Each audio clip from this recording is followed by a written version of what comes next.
స్వర్గమే నన్ను స్వాగతించనే పాదాలు మోపగానే రాజా వైభోగమే చెంపలే మీటనే నన్ను చూసి చూడగానే పలకరించే నన్నే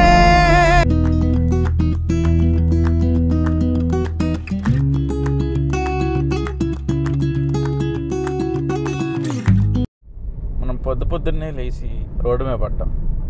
అలా మ్యాప్ ఓపెన్ చేస్తే బందిపూర్ అని కనిపించింది. సో ఆ బందిపూర్కి వెళ్దామని చెప్పి బయలుదేరాము. సో స్టే కూడా ఏమీ తీసుకోలేదు. అండ్ పోనీ బందిపూర్ దగ్గర నుంచి మనం స్టే ఎక్కడ, మనం మైసూర్ రావాలా ఊటీ వెళ్ళాలనేది ఇంకా ప్లాన్ చేయలేదు.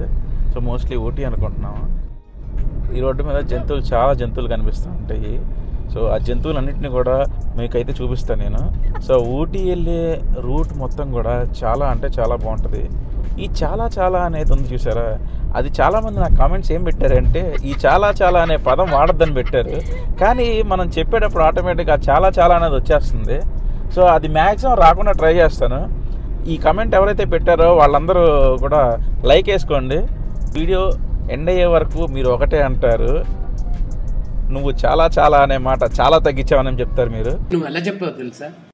ఆకిస్ పాక్ పాకిస్ ఆక్, సో ఆక్ పాక్ కరే పాక్లే చెప్పావు. మనం అయితే ఇప్పుడు ప్రస్తుతానికైతే మైసూర్ రోడ్ ఎక్కేసాము. సో ఈ మైసూర్ రోడ్ మీద ఆల్మోస్ట్ మనకి ఒక 21 కిలోమీటర్స్ వెళ్తే మైసూర్ రోడ్ అంటే నైస్ రోడ్ అంటారు అనమాట. బెంగళూరు నుంచి మైసూర్ వెళ్ళడానికి మనకి నైస్ రోడ్ అని ఒకటి ఉంది. సో ఈ నైస్ రోడ్ ఏంటంటే చాలా నైస్గా ఉంటుంది. సో 21 కిలోమీటర్స్ హ్యాపీగా వెళ్ళిపోయి మనం అక్కడ నుంచి మొత్తం మైసూర్ కూడా ఎక్స్ప్రెస్ వే చేశారు కదా. ఇప్పుడు మైసూర్ అయితే మనకి బెంగళూరు నుంచి ఆల్మోస్ట్ ఓన్లీ 2 అవర్స్ జర్నీయే. అంతకుముందు అయితే మనకి 3.5 అవర్స్ అలా పెట్టేది. బట్ ఇప్పుడు ఏంటంటే మనకి హైవే వేయటం వల్ల సో జర్నీ టైం అనేది జర్నీ టైం అనేది బాగా సేవ్ అయింది. సో మనం అయితే ముందు మైసూర్ వెళ్ళిపోయి మైసూర్లో ఏమైనా లంచ్ చేసి తర్వాత మనం బందిపూర్ వెళ్దాం. ఎందుకంటే మనకి ఇక్కడ మీకు 2 విషయాలు మెన్షన్ చేయాలి. ఒకటి టైమింగ్స్ అనమాట. సో ఈ టైమింగ్స్ వచ్చేసరికి మనకి మార్నింగ్ 6:30 to 10:30 వరకు ఉంటుంది జంగిల్ సఫారీ. అదే మనకి ఆఫ్టర్నూన్ టైమింగ్స్ అయితే 3:30 to ఈవినింగ్ 6 వరకు ఉంటుంది అనమాట. సో ఈ టైమింగ్స్ అయితే మీరు నోట్ చేసుకోండి. ఈ టైమింగ్స్లో అయితేనే సఫారీ ఉంటుంది, ఆఫ్టర్నూన్ పూట సఫారీ అయితే ఉండదు. సో అకార్డింగ్లీ ప్లాన్ చేసుకోండి. సో అందుకని మేము మార్నింగ్ ఏంటంటే 8:30కి స్టార్ట్ అయ్యాము ఇక్కడ నుంచి. సో మనకి మైసూర్ వెళ్ళేసరికి ఎలాగో 10:30 or 11 అవుతుంది. సో మైసూర్లో ఏమన్నా ప్లేసెస్ చూడదగ్గ ఏమైనా ఉంటే చూసేసుకొని లంచ్ చేసేసి అక్కడ నుంచి బయలుదేరి బందిపూర్ అయితే వెళ్ళిపోదాము. సో 3ంటికి మనం సఫారీ అయితే వెళ్దాము. సో ఇవాళ వర్షం లేకపోతే కనుక సఫారీ అనేది ఉంటుంది, వర్షం పడితే సఫారీ ఉండదు. ఇది రెండో విషయం. సో ఫస్ట్ టైమింగ్స్, తర్వాత వెదర్ 2 చూసుకోండి. సో వెదర్ రైనీ సీజన్లో అయితే మోస్ట్లీ అవాయిడ్ చేయండి. ఇప్పుడు మనం అంటే అనుకోకుండా వెళ్తున్న ప్లాన్ కాబట్టి మనకి రైనీ సీజన్ అయినా కానీ తప్పదు. సో ఇప్పుడు డైరెక్ట్గా అయితే వెళ్ళిపోతున్నాము. సో వర్షం పడకుండా ఉండాలని అయితే కోరుకున్నాం. సో ఇదంతా కూడా మైసూర్ ఎక్స్ప్రెస్ వే అనమాట. సో ఈ ఎక్స్ప్రెస్ వే మీద మనకి మ్యాక్సిమం స్పీడ్ లిమిట్ వచ్చేసరికి 100 kmph అనమాట. సో ఇక్కడ మనకి 3 లైన్స్ ఉన్నాయి కదా. సో ఈ 3 లైన్స్లో ఫస్ట్ది వచ్చేసరికి 60 కిలోమీటర్స్, సెకండ్ది వచ్చేసరికి 80 కిలోమీటర్స్, థర్డ్ది వచ్చేసరికి 100 కొత్తది కావాలి కదా. సో ఇంతకంటే స్పీడ్ ఎలా అనుకుంటే ఆ డివైడర్ మీద ఎక్కిచ్చేయండి, అంతకంటే స్పీడ్గా వెళ్ళిపోతారు. ఏం మాట్లాడుతున్నావురా, నరాలు కట్ అయిపోయింది. సో ఓవరాల్గా మనం చెప్పదలుచుకుంది ఏంటంటే దీని మీద స్పీడ్ లిమిట్ వచ్చేసరికి 100 kmph కిలోమీటర్స్ పర్ అవర్. మీకు అడుగడుక్కి ఇక్కడ పోలీసులు అయితే ఉన్నారు. సో మీరు గనక 100 కిలోమీటర్ల కంటే ఎక్కువ వెళ్తే కనుక పక్కనే ఆపుతాడు. సో ఓవరాల్గా మన జర్నీ 2 గంటలైంది స్టార్ట్ అయ్యి. సో బెంగళూరులో స్టార్ట్ అయ్యి మనం మైసూర్ దగ్గర ప్రస్తుతానికి టీ తాగడానికి అయితే ఆపాము. ఇక్కడ ఆర్ఆఫ్ ప్యూర్ వెజ్ రెస్టారెంట్ అంట. మనం వెళ్ళి టీ తాగేసి మళ్ళీ మన జర్నీ అయితే కంటిన్యూ చేద్దాం. సరికి 10:45 అయింది. మనం బెంగళూరులో ఆల్మోస్ట్ 8కి స్టార్ట్ అయ్యాము. సో 10:45కి మైసూర్ అయితే రీచ్ అయిపోయాము. 2 hours 45 minutes. So express way అనేది చాలా బాగుంది, చాలా నీట్గా ఉంది. సో ఇక్కడ మనం ఏంటంటే టీ తాగేసి మళ్ళీ ఇక్కడ దగ్గరలో సైట్ సీయింగ్ చేద్దాం అనుకున్నాం. మేబీ దగ్గరలోనే ఇన్ఫోసిస్ ఉంది. సో ఇన్ఫోసిస్కి వెళ్ళి క్యాంపస్ కూడా చూడడానికి అయితే ట్రై చేద్దాము. సో మనం అయితే ముందుగా పర్మిషన్ తీసుకోవాలి ఇన్ఫోసిస్ క్యాంపస్లోకి వెళ్ళాలంటే. కాకపోతే మరి పర్మిషన్ అనేది మనం ఇప్పుడు తీసుకోలేదు, డైరెక్ట్ గేట్ దగ్గరికి వెళ్ళి ఒకటి పంపిస్తే వెళ్తాం, లేకపోతే లేదు. సో ఇన్ఫోసిస్ క్యాంపస్ చూసుకొని ఇంకా దగ్గరలో ఏమైనా ఉన్నాయేమో చూసి నెక్స్ట్ మనం అయితే బందిపూర్ని స్టార్ట్ అయిపోదాం లంచ్ చేసి. సో మోస్ట్లీ 3:30కి మనం బందిపూర్ రీచ్ అయ్యేటట్టుగా చూసుకోవాలి. సో 3:30కి రీచ్ అయితే ఏంటంటే మనకి జంగిల్ సఫారీ అనేది ఉంటుంది. సో 3:30కి ముందు వెళ్ళామంటే మళ్ళీ మనం వెయిట్ చేయాలి. సో అందుకే ఈ 3:30 వరకు కూడా మనం మైసూర్లో ఉన్న సైట్ సీయింగ్ లాగా ప్లాన్ చేసుకొని అలా బందిపూర్ వెళ్తే దానికి అప్పుడు మనకి ఏంటంటే టైం అనేది కరెక్ట్గా వర్కౌట్ అవుతుంది. ఒకవేళ ఇక్కడ ప్లాన్ బి ఏంటంటే ఇప్పుడు బందిపూర్లో కనుక మనకి వర్షం పడితే జంగిల్ సఫారీ అనేది ఉండదు. సో జంగిల్ సఫారీ లేనప్పుడు మనం ఏం చేస్తామంటే డైరెక్ట్గా ఊటీ కొట్టేద్దాం. సో ఊటీ వెళ్ళిపోయి ఊటీలో ఇవాళ సాయంత్రం తొందరగానే బందిపూర్ నుంచి ఆల్మోస్ట్ ఒక 40 కిలోమీటర్స్ అరౌండ్ 1 అవర్ జర్నీ అయితే ఉంది. సో మనం ఈ 1 అవర్ ఊటీ వెళ్ళిపోతాం. ఊటీలో ఒకవేళ చీకటి పడకపోతే కనుక సాయంత్రం మనం ఊటీలో కొంచెం సైట్ సీయింగ్ చూసుకొని నెక్స్ట్ డే మార్నింగ్ మళ్ళీ మనం రిటర్న్ వచ్చేటప్పుడు అప్పుడు మనం బందిపూర్ మళ్ళీ ప్లాన్ చేసుకోవచ్చు. సో అలా అయితే ప్లాన్ చేసాం. సో చూద్దాం మరి ఏమైంది. ఇప్పుడు మైసూర్లో ఇన్ఫోసిస్ గేట్ దగ్గర ఉన్నాము. సో చూసారా ఎంత పెద్దగా ఉందో గేటు. సో ఇది నేను ఇక్కడ నుంచుంటే అది అంత ఎత్తులో కట్టాడు. సో చాలా పెద్దది. అసలు మైసూర్ క్లీనెస్ట్ సిటీ అని ఎందుకంటారంటే ఇక్కడ చూడండి నా చుట్టుపక్కల రోడ్లన్నీ కూడా మనకి చాలా క్లీన్గా ఉన్నాయి. ఎక్కడ డస్ట్ అనేది ఎక్కడ ఉండదు. సో అందుకే మనకి మైసూర్ అనేది క్లీనెస్ట్ సిటీ ఇన్ ఇండియాగా అయితే పేరు వచ్చింది. సో ఇది మన ఇన్ఫోసిస్ గేట్ అన్నమాట. మైసూర్ క్యాంపస్ ఇన్ఫోసిస్ దగ్గర నుంచి ఒక 4 కిలోమీటర్స్ స్ట్రైట్గా వస్తే మనకి కిడ్స్ పార్క్ ఒకటి ఉంది ఇక్కడ. Planet earth aquarium pets park అంట. లోపలికి వెళ్ళి ఏమేమి ఉన్నాయో కూడా చూసేద్దాము. సో ఇది వర్తా కాదా అనేది కూడా ఈ వీడియోలో నేను మెన్షన్ చేస్తాను. So stay tune to my video. ఎవరు కూడా స్కిప్ చేయకండి. ఈ వీడియో చాలా ఇంట్రెస్టింగ్గా ఉండబోతుంది. సో మీన్వైల్ మీలో చాలామంది చూస్తున్నారు వీడియోస్. మీరు లైక్ అండ్ సబ్స్క్రైబ్ చేస్తే నాకు చాలా హ్యాపీగా ఉంటుంది. సో కనీసం ఈ వీడియో అట్లీస్ట్ ఒక 100 లైక్స్ ఇస్తే చాలా హ్యాపీ ఫీల్ అవుతా. సో ప్రైసెస్ వచ్చేసరికి ఇవి 3 to 6 years 75 rupees, 7 to 11 years అయితే 100 రూపీస్, అడల్ట్స్ అయితే 200 రూపీస్. ఇదిగో చేప నోట్లోకి వెళ్తాము. చేప నోట్లో నుంచి వెళ్ళి మరి ఎటు నుంచి బయటకు వస్తామనేది చూద్దాము. ప్రస్తుతానికి ఎంట్రీ అయితే ఇది.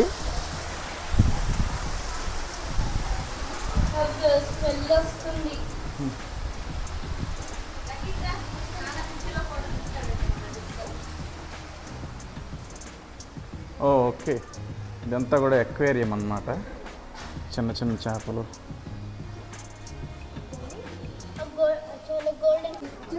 చేప చూసారా భలే వెరైటీగా ఉంది. ఇది ఏంట్రా ఇది ఎంత ఉంది? ఓని అమ్మ చూడసి ఎంత ఉందో. మామూలుగా లేదు ఇది. దీని కన్ను చూడండి ఎంత ఉందో. ఇది చాలా కాన్ఫిడెంట్గా మొసలు అనుకున్నారు కదా, కాదు, మొసల్లా కనిపించే ఫిష్ అనమాట. అలిగేటర్ ఫిష్ అంటారు. అది చూడండి, చూడడానికి ఒక మొసల్లా ఉంటుంది అన్నమాట. ఇది చూసారా దాని ముక్కు చూడండి ఎలా ఉందో. ఇక్కడ మనకి ఈ ప్యారెట్స్ని ఇలా బయట పెట్టేసి ఉన్నాయి, కానీ ఎక్కడికి ఎగిరిపో అక్కడే ఉంటాయంట. ఒకవేళ మీరు దాంతో ఫోటో దిగాలంటే కనుక ఎక్స్ట్రా ఛార్జెస్ అయితే అవుతాయి. బర్డ్ మనకి 200 రూపీస్ అంట. సో దాన్ని పట్టుకొని ఫోటో దిగడానికి, ఆ బర్డ్స్ తీసుకెళ్ళడానికి కాదు. సో అలాగే మనకి లోపల మీకు పైతాన్తో దిగాలన్నా కూడా అనకొండ, పెద్ద అనకొండ ఉంది, చిన్నదే ఉంది. పెద్దదైతే 500 రూపీస్, అలాగే చిన్నదైతే 200 రూపీస్ అయితే వీళ్ళు ఛార్జ్ చేస్తున్నారు. సో ఎవరైనా మా పిల్లలు కొంచెం ఇంట్రెస్ట్గా ఉంటే కనుక పట్టుకోవడానికి మీకు వాళ్ళకి భయం లేదు అనుకుంటే సో ఇవి ప్రైసెస్. సో ఈ ప్రైసెస్ మీ దగ్గర ఉంటే కనుక హ్యాపీగా మీరు మీ పిల్లల్ని ఇక్కడికి తీసుకొచ్చి వాళ్ళ ఎంజాయ్మెంట్ చూసి మీరు ఎంజాయ్ చేయొచ్చు. పిల్లలు ఆడుకోవడానికి కూడా మంచి ప్లేస్ ఇది. సో చక్కగా పార్క్ లాగైతే ఇచ్చాడు. సో మంచి టైం పాస్ అండి. ఒక 1 అవర్ పాటు మనం కొంచెం జర్నీ చేసి వచ్చి ఉంటాం కదా. సో ఈ జర్నీ చేసి వచ్చిన తర్వాత మనం ఒక 1 అవర్ కొంచెం రిలాక్స్ అవ్వాలంటే ఇలాంటి ఒక ప్లేస్కి వచ్చామంటే సో హ్యాపీగా కూర్చునే వాళ్ళు ఇక్కడ కూర్చుంటారు. పిల్లలు అయితే తిరిగి చూడొచ్చు. ఇవి చూడండి ఎంత చిన్నగా భలే ఉన్నాయి. చాలా క్యూట్గా ఉన్నాయి. అదిగో పైన ఇంకోటి ఉంది చూడండి. తలకాయ అటు ఇటు తిప్పుతుంది. అది కనిపిస్తుందా మీకు? చాలా క్యూట్ ఉన్నాయి. దానికి ఉయ్యాలు కట్టారు. ఇక్కడ మనకు కొన్ని యాక్టివిటీస్ కూడా ఉన్నాయి. సో యాక్టివిటీస్ వచ్చేసరికి 5 యాక్టివిటీస్ 200 రూపీస్ అక్కడ బోర్డు అయితే ఉంది, చూపిస్తాను మీకు. అండ్ 10 యాక్టివిటీస్ వచ్చి 300 అంట. Zip line separate 200 and combo వచ్చి 400. జనరల్గా మనం ఈ ప్లేస్కి వస్తే ఏంటంటే చిన్నపిల్లలకు కావాల్సిన పార్క్, అలాగే పెట్స్, అండ్ అలాగే ఎవరైనా అడ్వెంచర్ చేసేవాళ్ళు ఉంటే రోప్ యాక్టివిటీస్ కూడా అన్నీ ఉన్నాయి. సో అంటే అంత క్యాక్ అని చెప్పను కానీ but per person 200 rupees. So ఓవరాల్గా మన పెట్ శాంక్చురీ అయితే వెళ్ళొచ్చేసాము. సో నీట్గా బాగుంది. సో ఇప్పుడైతే మనం ఆల్మోస్ట్ మనకి టైం ఉంది. సో లంచ్ చేసి మనం అయితే బందిపూర్ బయలుదేరిపోదాం.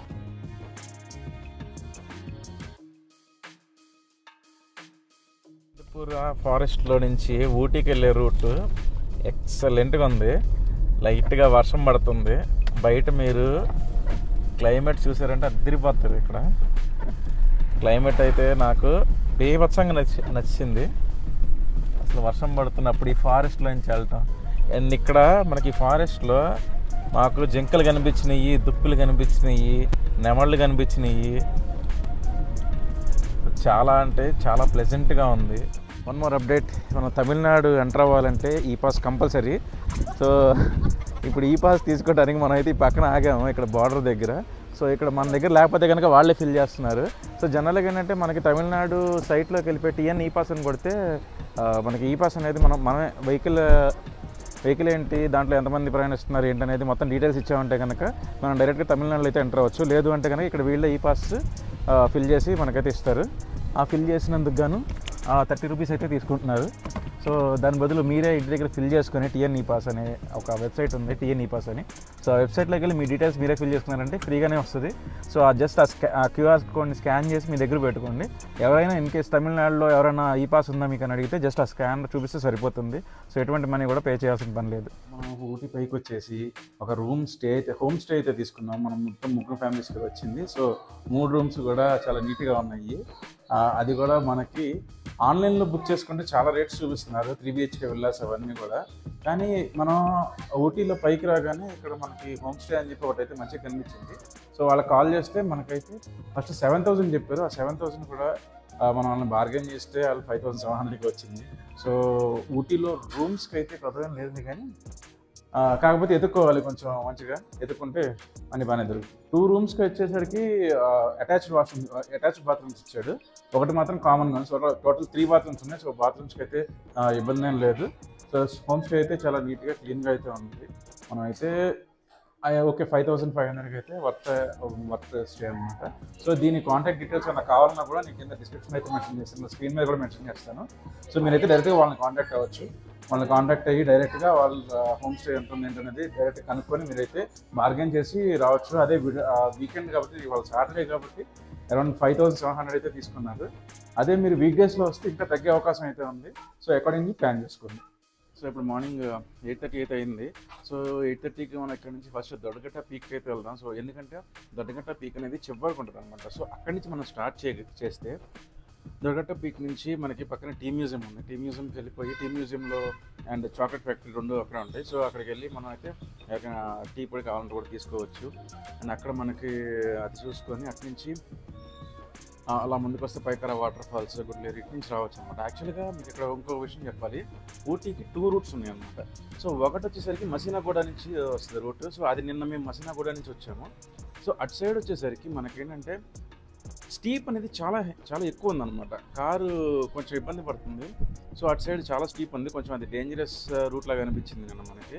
కానీ ఇటు సైడ్ వేరే రూట్ ఇంకోటి ఉంది, గుడ్లేరు నుంచి స్క్రీన్ మీద మెన్షన్ చేస్తా ఊరి పేరు కరెక్ట్గా. సో ఆ రూట్ నుంచి వెళ్తే కనుక స్టీప్స్ ఎక్కువ ఉన్నామన్నారు. సో ఆ రూట్ కూడా నేను మీకు చూపిస్తాను. సో ఈ 2 రూట్స్లో ఏది బెస్ట్ రూట్ అనేది కూడా నేను ఈ వీడియో ఎండ్లో మీకైతే రివీల్ చేస్తాను. ఇది గుర్తుపెట్టుకో, తర్వాత మాట్లాడుకుందాం. అండ్ ఇప్పుడు వచ్చేసరికి మనం దొడ్డగట్ట పీక్ దగ్గర నుంచి స్టార్ట్ అయితే టీ మ్యూజియం చూసుకొని అక్కడి నుంచి Pykara water falls and pine forest ఉంటుంది. సో పైన్ ఫారెస్ట్ ఇవన్నీ కూడా మనం కవర్ చేసుకుంటూ వెళ్ళొచ్చు అనమాట. సో 2 డేస్లో ప్లాన్ చేయాలంటే కనుక మీకు 2 టైగర్ రిజర్వ్లు అయితే ఉన్నాయి. ఒకటి బందిపూర్ టైగర్ రిజర్వ్ అండ్ ఇంకోటి వచ్చేసరికి మధుమలై టైగర్ రిజర్వ్ అనమాట. సో బందిపూర్ టైగర్ రిజర్వ్ వచ్చేసరికి కర్ణాటకలో ఉంటుంది అండ్ మధుమలై వచ్చేసరికి తమిళనాడులో ఉంటుంది అనమాట. So 2 border. సో ఆ ఫారెస్ట్ మీరు జంగిల్ సఫారీ ఎక్కడ చేయాలన్నా కూడా దేంట్లోనే చేయొచ్చు. బస్సెస్ వచ్చేసరికి 300 రూపీస్ ఛార్జ్ చేస్తారు. అదే మీకు సపరేట్గా జీప్ సఫారీ కావాలంటే కనుక 8,000 రూపీస్ అయితే ఛార్జ్ చేస్తారు. 6,000 to 8,000 అయితే ఛార్జ్ చేస్తారు. సో అది 8 మెంబర్స్ ఉంటుంది అనమాట సఫారీ. సో ఎవరైనా ఫోటోగ్రాఫర్స్ కానీ వీడియోగ్రాఫర్స్ కానీ ఉంటే జీప్ సఫారీ తీసుకుంటారు మోస్ట్లీ. లేదు పిల్లలతో వచ్చాము ఎక్కువ అవసరం లేదనుకుంటాం కానీ 300 రూపీస్లో అయితే మొత్తం కవర్ అయిపోతుంది. స్వర్గమే నన్ను స్వాగతించనే పాదాలు మోపగానే, రాజా వైభోగమే చెంపలే మీటనే నన్ను చూసి చూడగానే, పలకరించే నన్నే పంచభూతాలు నేస్తాలుగా. బాబా వాట్ ఏ సీనరీస్ తెలుసా. దానికి ఓవర్ ఎక్స్ప్రెషన్. దొడ్డబెట్ట పీక్ నిజంగా పీకే. ఇదిగో నా వెనకాల చూడండి, ఇదంతా వెనకాల పైన్ ఫారెస్ట్ లోయ అనమాట. ఒక్క అడిగి వెనక్కేసామంటే వెళ్ళిపోవడం కిందకి, ఎక్కడ ఆగేది లేదు. సో ఇదంతా ఇది ఇక్కడికి వస్తే కానీ ఎక్స్పీరియన్స్ చేయొచ్చు. సో ఎవరైనా కార్స్ ఉన్న వాళ్ళు అయితే డైరెక్ట్గా చివరి దాకా కార్ అయితే వచ్చేస్తుంది. కాకపోతే అక్కడికి వెళ్ళి యూటర్న్ తీసుకోవడానికి మాత్రం కొంచెం ఇబ్బంది పడాలి. చూడండి ఈ లొకేషన్ చూడండి ఎంత బ్యూటిఫుల్గా ఉంది. క్లౌడ్స్ అన్ని కింద నుంచి వెళ్తుంటాయి అనమాట. దీంట్లో చూసాకంటే మీరు వచ్చేయండి డైరెక్ట్గా.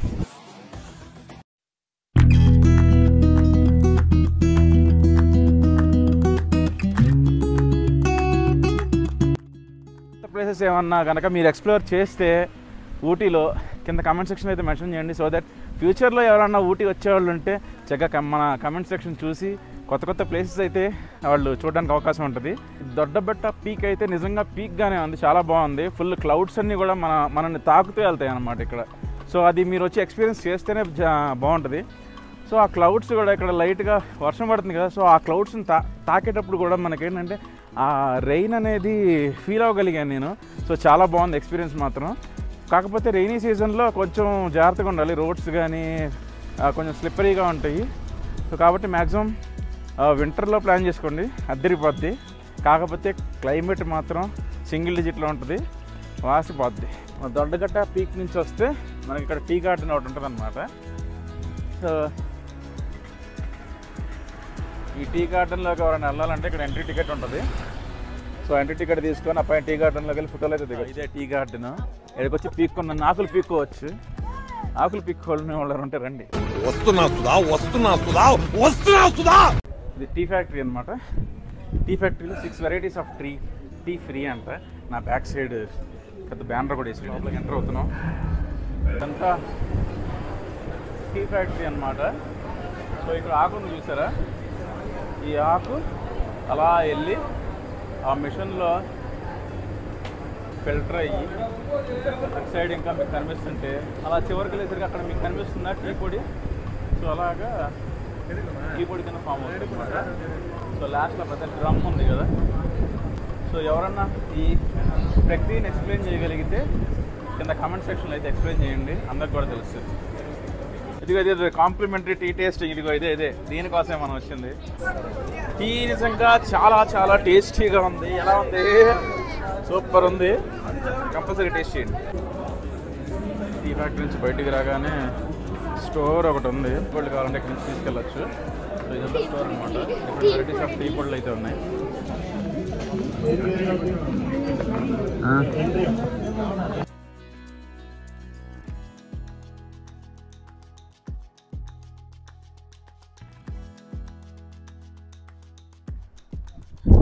సో ఈ వెనకాల చూడండి ఫుల్ ఫాగ్, అసలు ఏం కనిపించట్లేదు, చాలా అద్భుతంగా ఉంది. ఇది జూన్ 15th మనం వచ్చింది. సో అదిరిపోయింది ఊటీ క్లైమేట్ మాత్రం. వర్షము కేకలుగా ఉంది. మన సబ్స్క్రైబర్స్ మంచి టైం, వర్షం పడినా పర్లేదు అనుకుంటే ఊటీ రండి. ర్యాంప్ ఉంది. అండ్ మీకు 2 వేస్ అని చెప్పా కదా, ఒక వే వచ్చేసరికి మసినగూడ నుంచి. సో అది అవాయిడ్ చేయండి. ఇంకొక వే ఉంది గుడ్లూరు మీద నుంచి. సో ఆ ఊరు మీద నుంచి కనుక మీరు వస్తే మీకు అన్ని సీనరీస్ అద్దరిపోయినాయి. అండ్ హెయిర్ పిన్మెంట్స్ కూడా చాలా తక్కువగా ఉన్నాయి. సో ఈ ఏరియాలో ఈ రోడ్ అయితే మీరు ప్రిఫర్ చేయండి, మసినగూడ మీద నుంచి ప్రిఫర్ చేయొద్దు. అండ్ నా వీడియో ఎవరైనా కొత్త వాళ్ళు చూస్తున్నట్టయితే కనుక సబ్స్క్రైబ్ చేసుకోండి. అలాగే ఈ వీడియో కింద అయితే లైక్ బటన్ ఉంది, దాన్ని అయితే స్మాష్ చేయడం అసలు మర్చిపోకండి. మీకు ఏమైనా డౌట్స్ ఉన్నా కూడా కమెంట్ సెక్షన్ అయితే మెన్షన్ చేయండి. సో ఈ వీడియోని ఇంతటితో ఎండ్ చేస్తున్నాను. మళ్ళీ వచ్చే వీడియోలో కలుద్దాం. అప్పటి వరకు మీ నవీన్ సైనింగ్ ఆఫ్.